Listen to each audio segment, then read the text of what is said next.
अस्सलाम वालेकुम व्यूअर्स, मेरा नाम इरफान असगर और आप देख रहे हैं मेरा यूट्यूब चैनल। व्यूअर्स, लम्हा बलम्हा बदलती सूरत यार आपको साथ साथ बताते जा रहे हैं। इसमें एक बड़ी इंपॉर्टेंट डेवलपमेंट्स आज ख़ास तौर पे हुई हैं। उसमें जो है वो चेयरमैन नैब की तकर्री का जो है वो बड़ा एक अहम फीचर आया कि चेयरमैन नैब को चेंज किया जाएगा, और उसके हवाले से 3 नाम आए। उन 3 नामों के बारे में भी आपसे डिस्कस करेंगे, और जो जिसके साथ वो नाम डिस्कस हो रहे हैं, प्लान हो रहे हैं, उनके बारे में भी डिस्कस करेंगे, जो कि राजा रियाज साहब हैं। राजा रियाज साहब जो हैं वो ऑब्वियसली PTI के मेंबर थे बड़ा अरसा तक उसमें, और उसके बाद जब ये सारा एक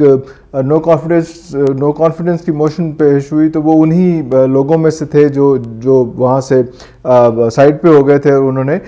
PTI के अगेंस्ट डिसीजन देने का, वोट देने का डिसाइड किया था। उसमें इंटरेस्टिंग बात यह है कि अभी जितने भी PTI के तकरीबन 130 के करीब लोग जिन्होंने इस्तीफ़ा पेश कर दिया था, और जिनको कासिम सूरी साहब ने जिनका इस्तीफ़ा मंजूर करके जो है वो दे दिया था, वो आगे पेश करके वो खुद भी साथ चले गए थे। लेकिन जो नए चेयरमैन स्पीकर नेशनल असेंबली आए, राजा परवेज़ अशरफ साहब, उन्होंने वो उसको रोक लिया। उन्होंने कहा कि जो प्रोसेस होता है कि हर एक बंदे को बुला के पूछा जाएगा, कि ज़ाती नौइयत में उनसे पूछा जाएगा कि तुमने वाक़ई में होशो हवास से सारा कुछ किया, कि ये सारा कुछ ऐसे ही किया कि किसी ने ज़बरदस्ती तुमसे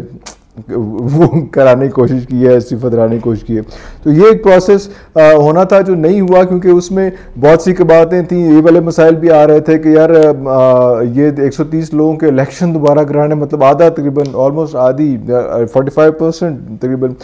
नेशनल असेंबली के इंतखाबात 2 महीने के अंदर दोबारा कराने थे। तो वो एक बड़ा रौले वाली सिचुएशन थी, बड़ी प्रॉब्लमेटिक सिचुएशन थी, और उन सब के इस्तीफे हो जाते तो वैसे ही ये जो गवर्नमेंट और ज़्यादा थोड़ी सी वीक हो जाती है उसमें। तो इसलिए उन्होंने इसको लिंगर ऑन करी जा रहे थे, और सूरत हाल यहाँ पे भी अब मसला ये है कि प्रेशर बिल्डअप हो रहा है, प्रेशर बिल्डअप होता जा रहा है। ऊपर से जो सुप्रीम कोर्ट है वो भी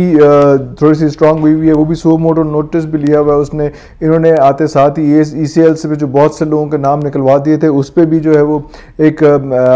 सुप्रीम कोर्ट ने बुला लिया कौन सी लिस्टें थी, कौन से लोग थे, क्या थे। जिस बंदे जिस इदारे ने ECL से में नाम डलवाए थे, क्या उन लोगों से पूछा गया, नहीं पूछा गया, क्या सूरत हाल थी। तो आज भी उसकी हेयरिंग थी, जो बड़ी एक ऑड किस्म की हेयरिंग हुई। उसके बारे में भी किसी वक्त तफसील से डिस्कस करेंगे कि क्या सूरत हाल थी और क्या क्या चीज़ें थी, और किस किस तरह से उन्होंने एक नया कानून पास कराने की कोशिश की थी कि यार ये जो है ये कम से कम 1 करोड़ की अगर कोई गबन है, या कोई बहुत सारी उसमें चीज़ें हैं कि यार ये क्राइटेरियाज में आ रहे हैं लोग, तो उनको आप ECL में उनका नाम नहीं डाल सकते। ये भी सारा कुछ 10 करोड़ रुपए का अगर आपने कर्जा लिया हुआ वो माफ़ करा, बहुत सारी चीज़ें जो उनको कह रहे थे कि यार ये वाले जो क्राइटेरिया सब लोग जो है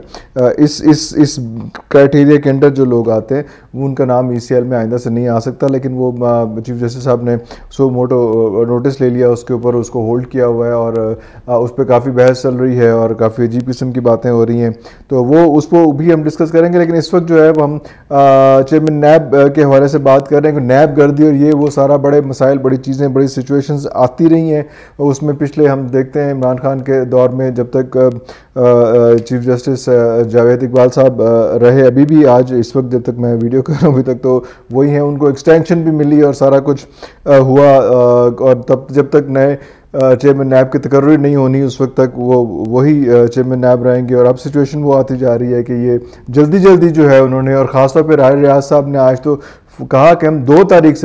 बहुत अहम होती थी, 2 तारीख से पहले 2 जून से पहले हम चेयरमैन नैब भी चेंज कर लेंगे। ये बड़ा इंपॉर्टेंट होता जा रहा है। इसमें 2 तारीख का जो रूमर्स हैं कि 2 तारीख तक जो है के बाद जो असेंबलियाँ डिज़ोल्व हो जाएंगी, सारा कुछ हो जाएगा, तो उसके बाद 2 तारीख उन्होंने खुद भी मार्क कर दी कि 2 तारीख से पहले हम चेयरमैन नैब को भी चेंज कर देंगे। उसमें चेयरमैन नैब को चेंज करने में बहुत से मसाइल, बहुत सी चीज़ों का आइंदा के लिए हल हो जाएगा। और इस किस्म का ये NRO है कि पिछले NRO सारे तुम भूल जाओगे, कोई मसला नहीं है, वो कड़े छोटे निके NRO सन। इस किस्म के पहले भी कानून पास कर लिए गए हैं, जिसमें यह भी है कि अगर पूरी इन्वेस्टिगेशन के साथ जो है वो आप जाएंगे और आप उसको जिसको भी आपने गिरफ्तार करना है करेंगे, 14 दिन का रिमांड, 9 दिन का रिमांड भी नहीं हो सकेगा, 14 दिन के अंदर 6 महीने के अंदर आपने केस ख़त्म करना है। और अगर जो इंक्वायरी कर रहा है बंदा, जो अफसर इंक्वायरी कर रहा है, और अगर उसकी फाइंडिंग गलत होती है और अगर वो सही नहीं कर पाता, उसके नैब के खिलाफ डिसीजन आ जाता है, तो जो जो बंदा कर रहा है, जो जो फॉलो कर रहा है ये नैब की तरफ से जो बंदा है, वो प्रोसिक्यूटर कहते हैं, जो भी कहते हैं उसको, तो वो उसको 5 साल की कैद भी हो सकती है। मतलब ये एक तो किसने बिल बांध देनी है, किसने why should somebody you know do it कि मैं ऐसे केस करूं और पता चले कि केस जो है मेरे खिलाफ आ जाए और सारा कुछ सूरत हाल हो जाए। लेकिन हम इस वक्त बात कर रहे थे 3 उन बंदों की जिनके नाम आए हैं, लेकिन उनमें से एक बंदा सबसे इंपॉर्टेंट है, वो तो खैर हो ही जाएंगे, लेकिन अभी मैं बारी बारी तीनों के बारे में बता दूं। जो एक हैं जो चौधरी कमर जमान साहब हैं, वो पहले भी चेयरमैन रह चुके हुए हैं, और जब नवाज शरीफ साहब पे केसेस हो रहे थे तो वो अदालत में पेश हुए और उन्हें जस्टिस अजमत सईद खोसा साहब के सामने, अजमत सईद शेख साहब के सामने सॉरी, उन्होंने वो पेश हुए और उन्होंने कहा कि जनाब मैं नवाज शरीफ और उनकी फैमिली पे केसेस नहीं कर सकता, ये एक बड़ा एक सिचुएशन ऑड हो जाएगी, तो मैं वो उनके खिलाफ मैं केसेस नहीं कर सकता। जिसमें चीफ जस्टिस साहब ने, जस्टिस अजमत सईद शेख साहब ने जो है वो ये भी बात की कि आज आपने नैब को सुप्रीम कोर्ट के अंदर दफन कर दिया। लेकिन वो जो है उनका दोबारा नाम आ रहा है, लेकिन मेरा नहीं ख्याल कि वो हो पाएंगे, क्योंकि उन्होंने जो है वो उन्हीं के नवाज शरीफ साहब के दौर में ही जो है वो काफ़ी सारे केसेस जरदारी साहब पे बनाए थे, और ये जो मनी लॉन्ड्रिंग और सारा कुछ था, फेक अकाउंट्स वगैरह का, तो वो एक सिचुएशन इस किस्म की आएगी कि वो उनको बनाना थोड़ा सा मुश्किल हो जाएगा। दूसरा नाम जो आता है वो आता है, पहले भी डीजी एफआईए रह चुके हुए हैं बशीर मेमन साहब, और वो भी काफ़ी स्ट्रॉन्ग कैंडिडेट है, डिसेंट आदमी है, लेकिन उनके साथ भी थोड़ा सा मुश्किल लग रहा है, क्योंकि ये फेक अकाउंट जरदारी साहब पे और सारा कुछ जो था वो उसमें काफ़ी ज़्यादा इन्वॉल्व रहे और काफ़ी ज़्यादा आगे तक गए थे उसमें, तो वो भी मेरा नहीं ख्याल कि लग रहा है। जरदारी साहब भी थे उसमें, मलिक रियाज साहब के भी कहा जाता है कि उनके फेक अकाउंट्स वगैरह का चीज़ें चल रही थी, तो काफ़ी सारा कुछ था जो उनके दौर में जो है वो जरदारी साहब पे हुआ था, और बाकी जो लॉर्ड्स हैं यहाँ के उन पे हुआ था। तो मेरा नहीं ख्याल कि डीजीएफआईए, साबिक डीजीएफआईए जो है वो बशीर मेमन साहब वो भी आएंगे। और तीसरा नाम रह जाता है जी, जो कुरा जिन पे निकलने का ज़्यादा चांस है, वो है फवाद हसन। फवाद साहब बड़ी पीक आटी है, उन्होंने इमरान खान के दौर में, नवाज शरीफ साहब के दौर में बड़ी उन्होंने याशी भी पट्टी है उन्होंने, क्योंकि प्रिंसिपल सेक्रेटरी थे नवाज शरीफ साहब के, और बड़ा बल्कि आप ये कहा जाता था कि नवाज शरीफ साहब तो एंगेज होते थे, बिजी होते थे बाकी चीज़ों में, तो पूरी हुकूमत जो है वो फवाद साहब ही चला रहे थे कहा जाता था उस वक्त। तो उन पे कुरा निकलने का चांस है कि वो अब नेक्स्ट चेयरमैन नैब हों, और वो अगले 2-3 दिन में जो है ये अनाउंस भी हो जाएगा। और सूरत हाल आपको मैं फिर बता दूं उसमें कि जो राजा रियाज साहब हैं, जिनको खास तौर पे फौरी तौर पे अपोजिशन लीडर बनाया, अभी भी उनका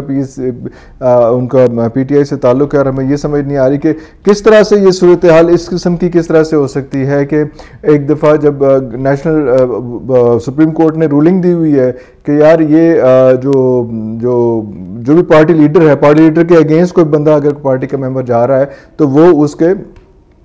उसकी चीज़, उसका वोट, उसकी कोई भी स्टेटमेंट, कोई चीज़ जो है वो मायने रखेगी, और वो ऐसे कोई चीज़ करता है, वोट को इस तरह से करता है, तो उसका वोट इनवैलिड करार दिया जाएगा उसमें। तो ये भी मुनहरिफ अरकान के खाते में आ रहे हैं लगते हैं उसमें, लेकिन अभी तक इनके पे कोई एक्शन नहीं हुआ। लेकिन मुझे लगता है कि पीटीआई ने भी इस पर कोई प्रेशर नहीं दिया उसमें कि यार ये मुनहरिफ अरकान थे, ये अपोजिशन में कैसे आके बैठ गए। भाई हम लोग तो सब लोगों ने जब डिसीजन ले लिया कि बाहर चले गए हैं, तो छोड़ के जा रहे हैं, असेंबली छोड़ के जा रहे हैं, तो ये किस तरह से ये सारा तो कुछ हो सकता है उसमें। तो राजा रियाज साहब के पे भी लग ये रहा है कि जैसे ही ये एक्शन होगा तो इस पर भी कोई जो है वो सो मोटो आ जाएगा, कोई ऐसी चीज़ आ जाएगी, क्योंकि अभी जो हम देख रहे हैं एफआईए वाला जो सिलसिला था सारा कुछ, जो जिस तरह से तकर्रियाँ और भर्तियाँ हो रही थी, उसमें इसने सुप्रीम कोर्ट ने बहुत स्ट्रॉन्ग ऑब्जर्वेशन रखी हुई थी, और उन्होंने पकड़ा भी लोगों को, और उन्होंने अभी भी केस चल रहा है और सारी चीज़ें चल रही हैं उसमें। तो इतना इजी वो उनको फ्री राइड लेने नहीं दे रहे जितनी ये लोग चाह रहे थे, लेकिन फिर भी बहुत सारा कुछ कर चुके हुए हैं और बहुत सारे चीज़ें सेटल डाउन कर चुके हुए हैं। और मेरा नहीं ख्याल कि अब अगर कोई इलेक्शन जीतता है हारता है, वो अपने मसाइल, अपनी सिचुएशंस हल कर चुके हुए हैं। और 2 तारीख अगेन बहुत इंपॉर्टेंट है, 2 तारीख से पहले मेरा ख्याल है कि असेंबली टूट जाएंगी। 2 तारीख वो है, मेरे 3 तारीख को जो है वो खान साहब के 6 दिन वाला सिलसिला वो भी पूरा हो रहा है। तो वो आज भी उन्होंने तकरीर की, अपने आए हुए थे और आके बातें की उसमें, तो भी उन्होंने कहा कि मैंने किसी से कोई इल्हाक नहीं किया, कोई ऐसी चीज़ नहीं है, कोई मेरी डील नहीं हुई, कोई सिचुएशन नहीं है, मैं ज़्यादा तैयारी के साथ आज ज़्यादा तैयारी के फिर गल करती, लोगों को अभी दोबारा मौका मिल गया कि ज़्यादा तैयारी क्या होती है, अब ज़रा असला लेके आएंगे, चीज़ें लेके आएंगे। मैं तो ये कह रहा था कि जो उन्होंने भी कहा था शेख रशीद साहब ने कि खूनी किस्म का मार्च होगा, तो उन्होंने इतनी कहा था कि खून कौन किसका बहाएगा, ये तो बात नहीं हुई थी उसमें। तो ये भी एक पॉइंट ज़रा देख लेना चाहिए कि खूनी मार्च तो हुआ ये, लेकिन किसने किसके ख़िलाफ़, किसके हक़ में और किसके ख़िलाफ़, किसने कितनी शेलिंग की, किसने कितने डंडे मारे, किसने इमलाक को आग लगाया, चीज़ें की, वो सारी फुटेज, सारी चीज़ें सब लोग आपके पास है, मेरे पास भी हैं, सोशल मीडिया के पास है, मेरे पास कुछ ज़ाती नौयत की तो नहीं है उसमें, तो सारा कुछ पड़ा हुआ है। तो ये बड़ी कंफ्यूजिंग सिचुएशन है, लेकिन कोई ना कोई हल, कोई ना कोई बैक एंड पे सेटिंग, कोई ना कोई चीज़ जो है वो हम आपको शायद अगले व्लॉग में बताएं कि क्या सेटिंग हुई है, चीज़ें हुई हैं, क्या हुआ है। लेकिन अब ऑब्वियसली हम भी इस तरह से ठा करके एक्सपोज करके नहीं बता सकते, लेकिन कोई दाल में बहुत सारे काले एलिमेंट्स जो हैं इस वक्त नज़र आ रहे हैं। अगले व्लॉग तक के लिए इजाज़त दीजिए। अल्लाह ने के बान।